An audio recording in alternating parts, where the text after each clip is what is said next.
La majorité d'entre nous commence son aventure avec la volaille, exactement de la même manière.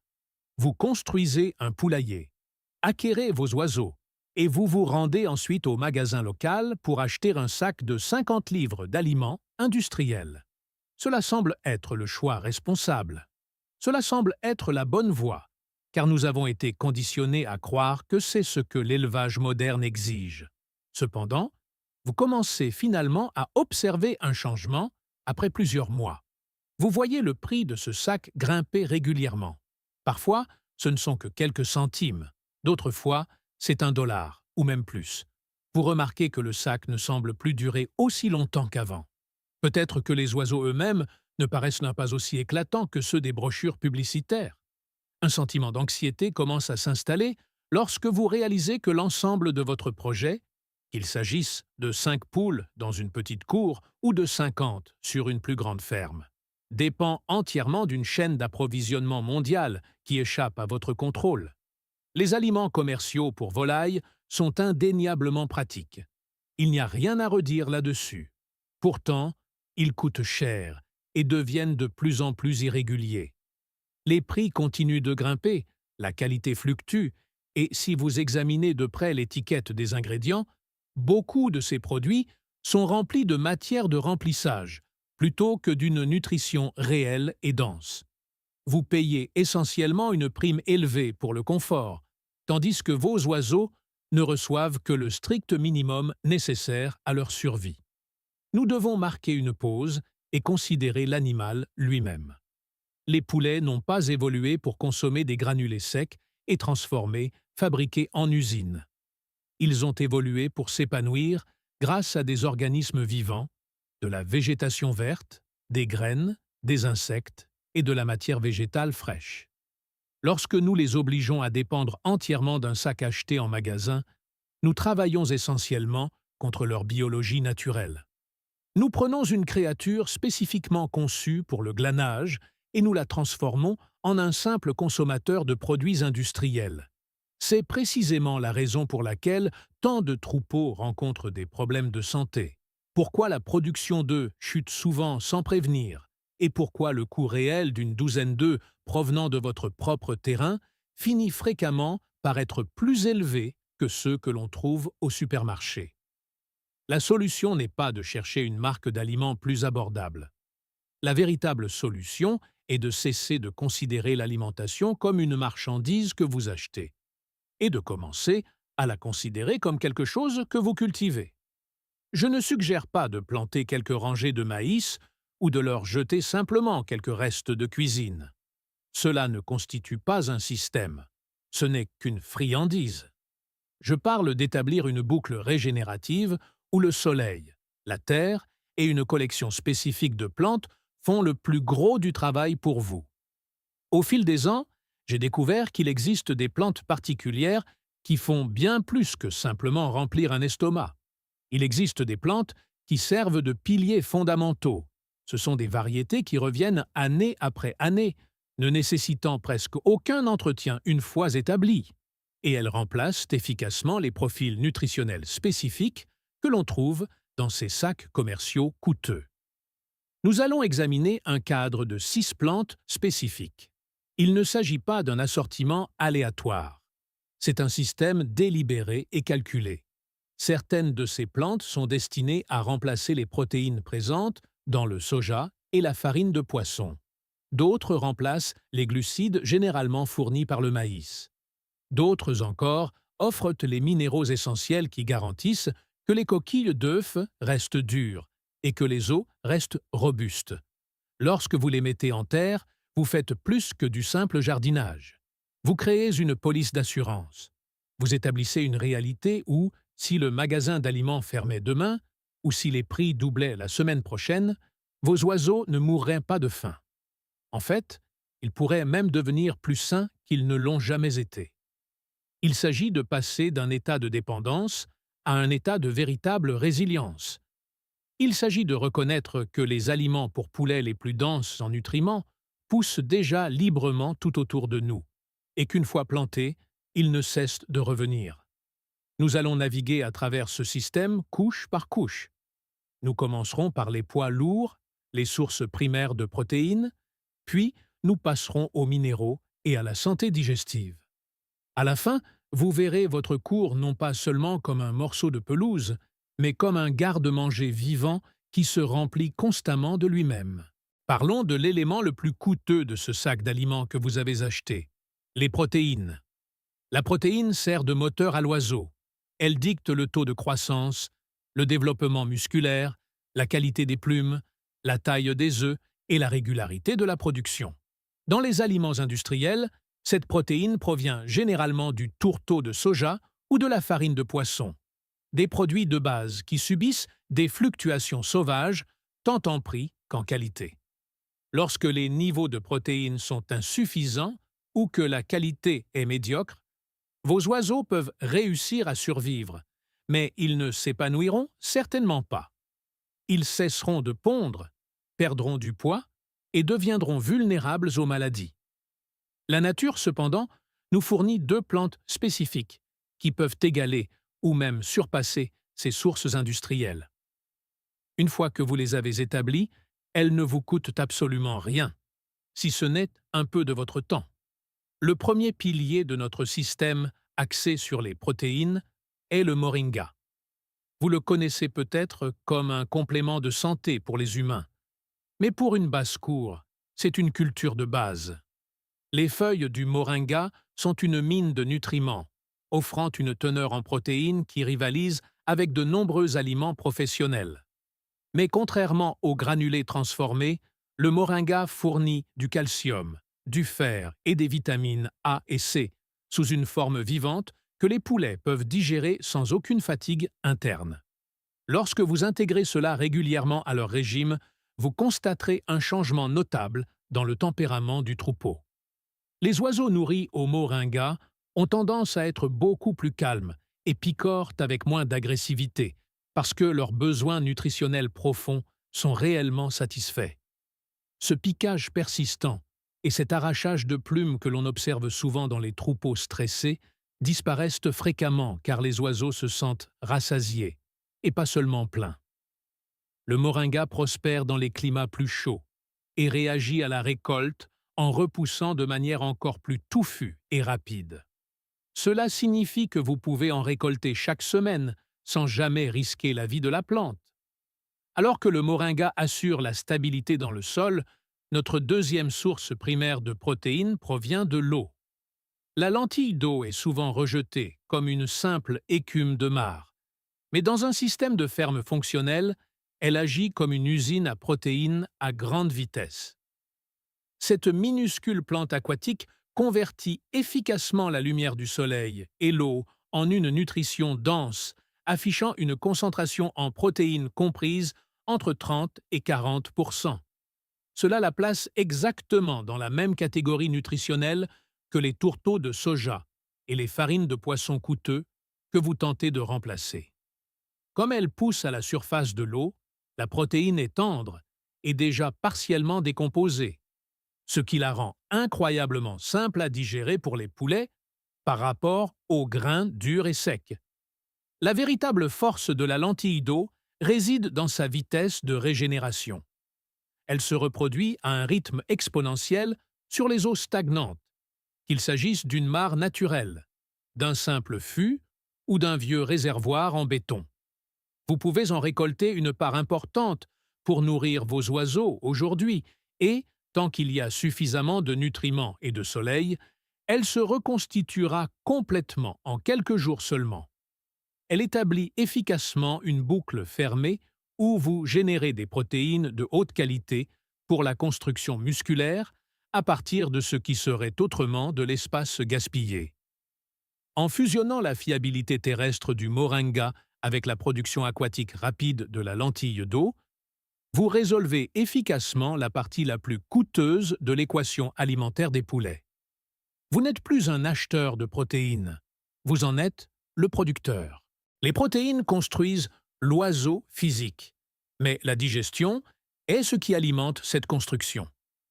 Si le tube digestif d'un poulet est stressé ou traite la nourriture trop rapidement, toutes ces protéines de haute qualité que nous venons d'évoquer ne feront que passer à travers lui.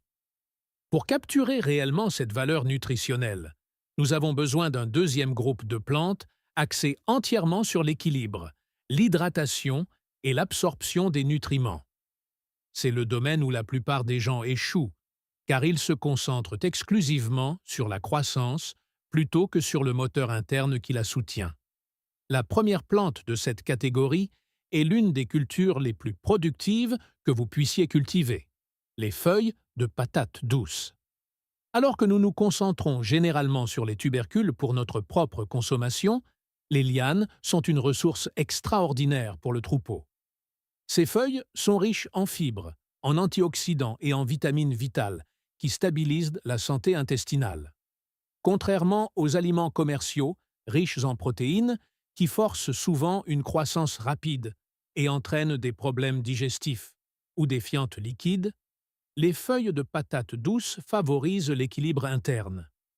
Elles préviennent ce stress, aidant les poulets à traiter les aliments plus lourds, plus efficacement et améliorant considérablement l'absorption des nutriments. Du point de vue du travail, les lianes de patates douces sont presque impossibles à épuiser. Elles s'étendent avec agressivité, prospèrent même dans des sols pauvres et repoussent en fait d'autant plus vite que vous les récoltez fréquemment. Vous ne replantez pas à chaque saison. Vous gérez simplement une vague verte continue et roulante. Lorsque vous donnez ces feuilles, qu'elles soient hachées ou légèrement flétries, vous introduisez un régulateur digestif naturel qui maintient les fientes solides et les oiseaux à l'aise. Pour compléter les lianes, nous nous tournons vers le bananier. Nous ne considérons généralement pas les feuilles et les tiges de bananier comme une source d'alimentation pour les poulets. Mais dans un système autosuffisant, elles remplissent un rôle de soutien essentiel. Bien qu'elles ne soient pas particulièrement riches en protéines, elles fournissent le volume, l'humidité et les minéraux essentiels nécessaires à l'hydratation. C'est particulièrement vital pendant les saisons chaudes où les poulets perdent de l'eau à un rythme rapide. La teneur élevée en humidité que l'on trouve dans les tiges intérieures tendres fonctionne comme un réservoir d'eau vivant. Plus importante encore, les fibres présentes dans le bananier ralentissent le processus digestif juste assez pour permettre aux nutriments de vos plantes protéinées d'être pleinement absorbés par l'organisme. Sans ce volume nécessaire, les aliments concentrés peuvent traverser le système de l'oiseau beaucoup trop vite. Les bananiers contiennent également du potassium et divers oligo-éléments qui soutiennent la fonction musculaire. Des éléments souvent négligés dans les régimes à base de granulés. Tout comme la patate douce, le bananier est un élément permanent sur le terrain. Une fois planté, il produit des rejets continuellement, vous fournissant une source récoltable de feuilles et de tiges toute l'année sans détruire le système. Vous préparez ces éléments en hachant les feuilles et en coupant les tiges tendres en tranches fines pour éviter tout gaspillage. Lorsque vous combinez cette matière fibreuse avec vos lentilles d'eau ou votre moringa riches en protéines, vous créez une ration complète et équilibrée. Vous fournissez à l'oiseau le carburant pour grandir et le soutien biologique nécessaire pour gérer cette croissance. Ce n'est pas seulement du remplissage, c'est le mécanisme qui permet au reste du système de fonctionner. Nous avons abordé les muscles et la digestion, mais un poulet est plus qu'un simple tissu mou. C'est une entité structurelle. Si vous avez déjà pris une poule commerciale et remarqué à quel point sa structure squelettique semble légère et fragile, ou si vous avez déjà cassé un œuf qui s'est effrité comme du papier mouillé, vous êtes témoin d'une carence en minéraux. C'est ici que le troisième niveau de notre système devient essentiel. Nous avons besoin de plantes qui fonctionnent comme des mineurs biologiques, extrayant les briques de la vie du plus profond du sol, là où les racines de l'herbe ordinaire ne peuvent pas parvenir. L'ancrage de ce système axé sur les minéraux est la consoude. Ce n'est pas une plante tape à l'œil à croissance rapide qui envahira votre jardin en une seule nuit. C'est une plante fourragère structurelle. Sa force principale réside dans son système racinaire massif qui s'enfonce profondément dans la terre pour extraire le calcium, le potassium, le magnésium et le phosphore. Elle concentre ces minéraux vitaux dans ses larges feuilles, ce qui en fait l'un des suppléments naturels les plus puissants disponibles pour toute basse-cour. Pour une poule pondeuse, le calcium n'est pas un luxe, c'est une condition de survie. Si elle ne reçoit pas assez de calcium de son alimentation pour produire une coquille d'œuf, son corps le puisera instinctivement dans ses propres os. Cela conduit à des oiseaux affaiblis, des œufs à coquilles molles et, finalement, à un troupeau qui cesse complètement de pondre. La consoude interrompt ce cycle.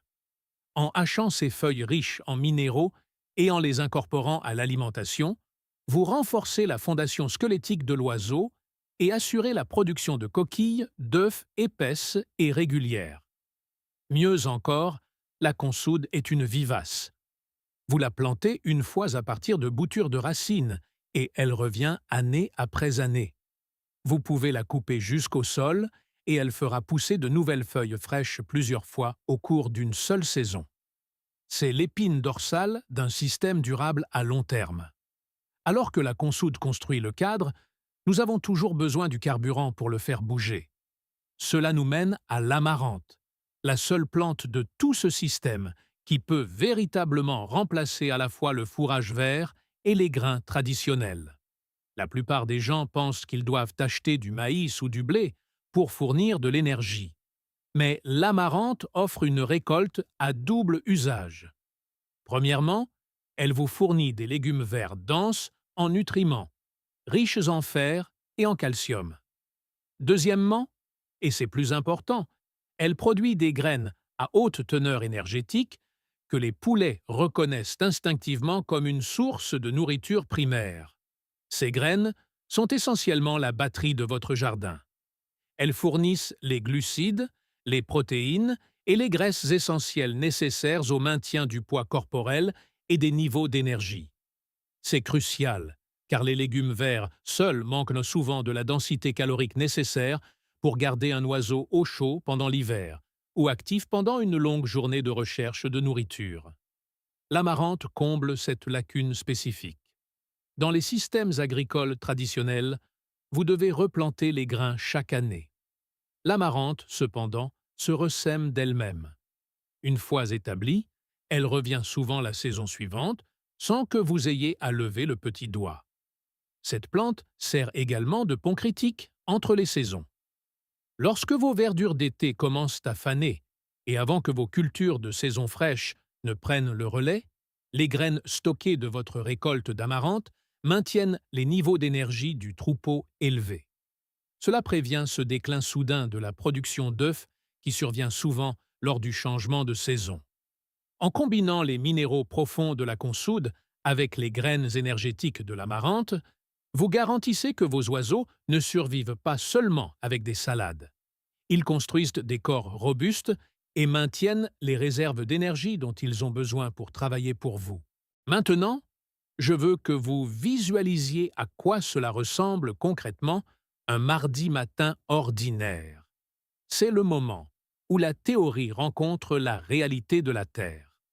La plupart des gens imaginent que cultiver de l'aliment pour poulets nécessite l'exploitation d'hectares de maïs et le battage du blé. Ce n'est pas le cas. Cela ressemble à une promenade de 15 minutes dans votre jardin avec une machette et un seau de 5 gallons. La routine commence par les matériaux de base. Vous vous dirigez vers votre cercle de bananiers ou votre parcelle de lianes de patates douces.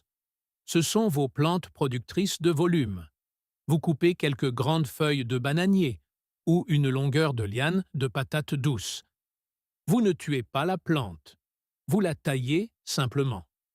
En fait, couper les lianes de patates douces les stimule à se ramifier et à couvrir encore plus de terrain, tandis que le bananier commence immédiatement à diriger l'énergie vers le rejet suivant. Vous hachez ce matériel en morceaux maniables directement dans le seau. Ce processus de hachage est essentiel. Il empêche les oiseaux de traîner de longues lianes dans la boue et de les gaspiller. Ensuite, vous passez à la station énergétique. Vous allez à votre réservoir d'eau ou à votre mare et vous ramassez la lentille d'eau. Elle sort mouillée, lourde et dense, avec ses 30 à 40% de protéines. Vous déversez cette boue verte humide directement sur vos feuilles sèches hachées. C'est là que la magie du mélange opère. L'humidité de la lentille d'eau et des tiges de bananier hachées lie le tout. Elle hydrate la matière sèche et fait coller les petits morceaux aux plus grandes feuilles, garantissant que les poulets consomment la ration entière plutôt que de simplement trier. Ensuite, vous ajoutez les suppléments. Vous effeuillez une branche de moringa, juste les folioles, qui tombent comme des confettis verts dans le mélange. Vous saisissez 2 ou 3 grandes feuilles de consoude, vous les hachez finement et vous les jetez pour cet apport essentiel en calcium.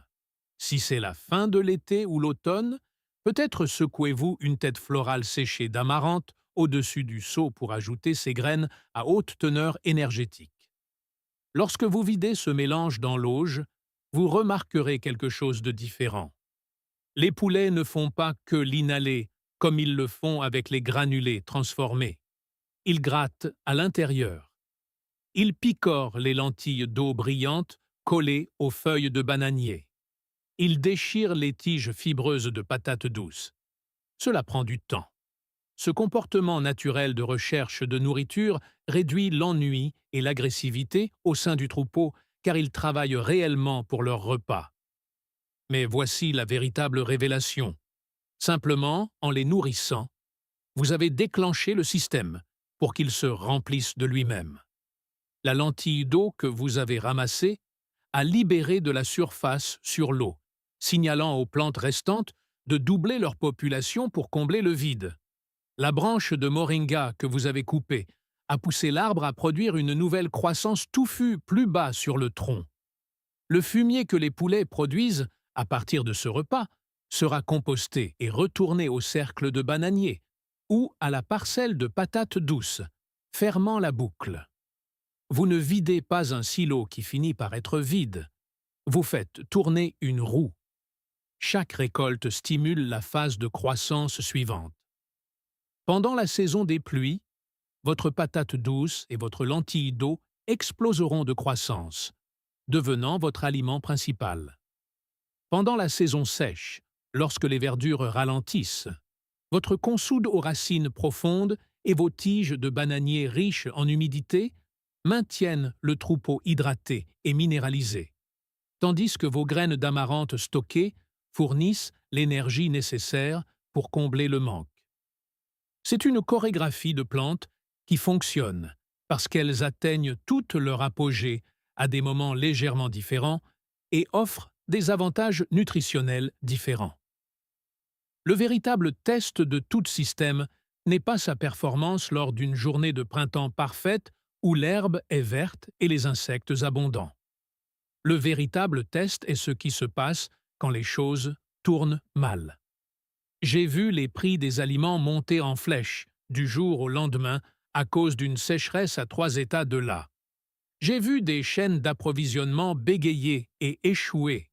Dans le modèle conventionnel, quand le magasin est en rupture de stock ou que le prix double, vous êtes vulnérable. Vos oiseaux sont vulnérables.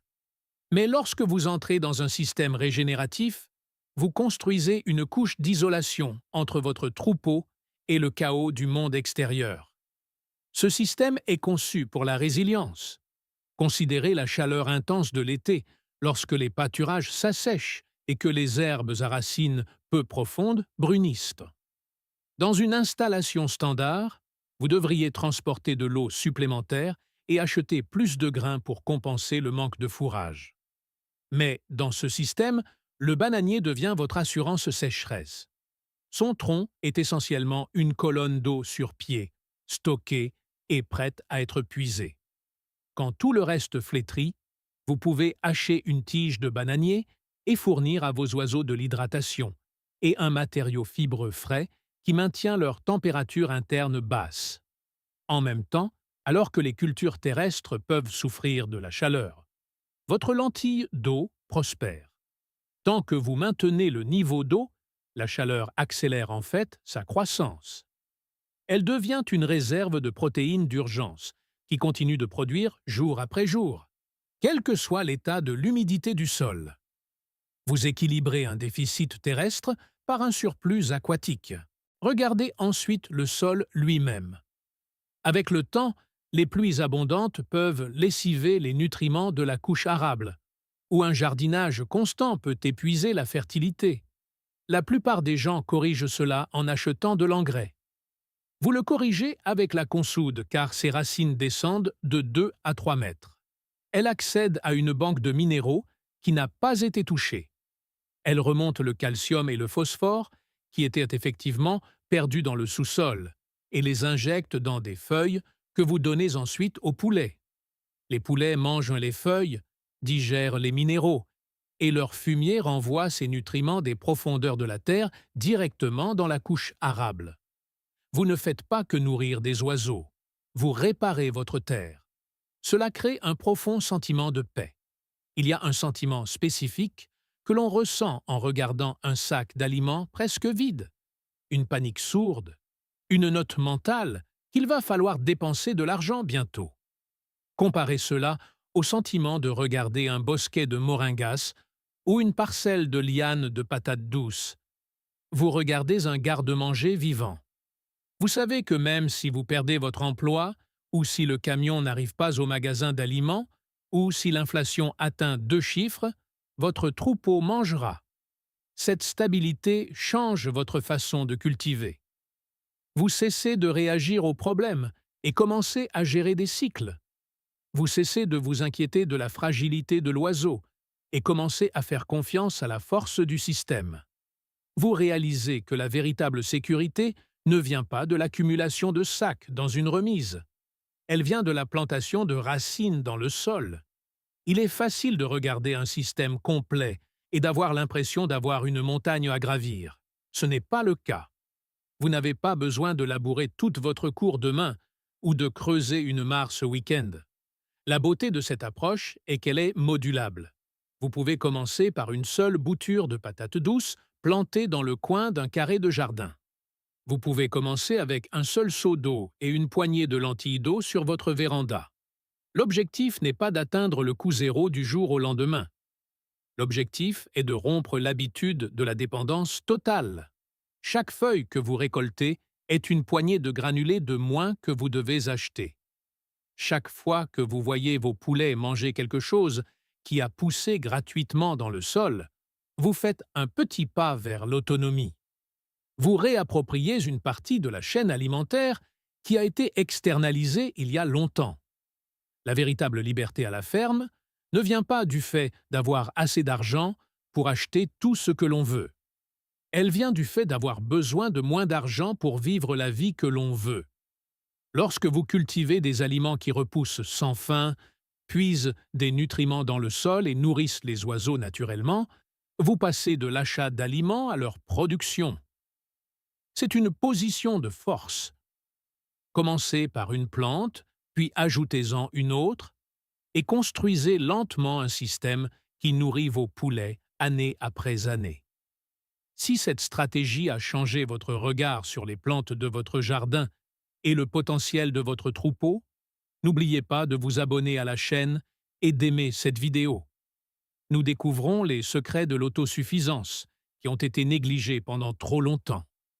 Cultivons ensemble un avenir plus résilient. Le prochain chapitre de notre voyage à la ferme s'ouvrira bientôt.